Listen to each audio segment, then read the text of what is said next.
Well, stand by your man, stand by your daddy, man. That's what goes on with the thing with the hose in New York City, Manhattan.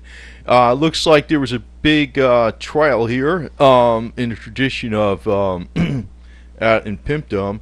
Looks like the hoes were here at the jury trial, and two prostitutes cheered loudly and burst into tears of relief when the pimps were acquitted of sex trafficking charges. So they're rooting them on. So they're rooting them on so much that they had to be told to stop rooting them on because they were creating a disruption in the court.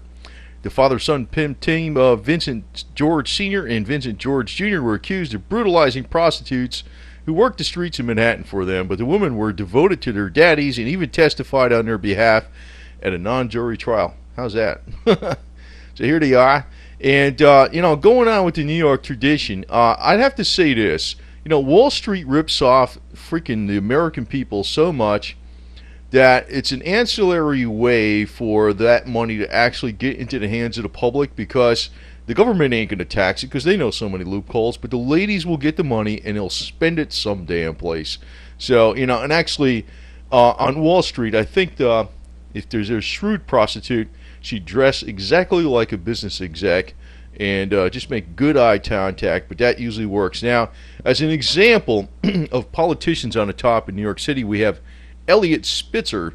Eliot Spitzer, remember him? The New York State governor who used to be the attorney general that was a big crusader, then he became governor. Well, he had the high-class, high-price ones. And now, would you believe what he's trying to do today? He's trying to be a comptroller for the city of New York, comptroller. So he'll count the cash. Lady, you don't have to count that cash. I'll count it for you, and I'll tell you how much you made. That's what Eliot Spitzer will do. So the girls are actually very happy.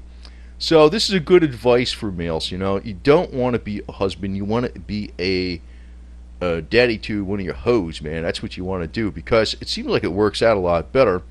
Because, could you imagine this being a divorce trial? So you're going, oh, no, you got to give him everything. No, don't do that. Well, I guess, I don't know what the deal is here. But as usual, the world is not as you think it is. So I just have to state, though, it's a pretty good thing that this guy's got off on this stuff. And, we got the girls still working in Manhattan so they could still take some of that cash from them Wall Street crooks out there in Wall Street and whatever the hell it is, and get that money flowing into the economy again. So a lot of ways, the bad are the good and the good are the bad, and that's just how it is, and that's how it's always been and always will be.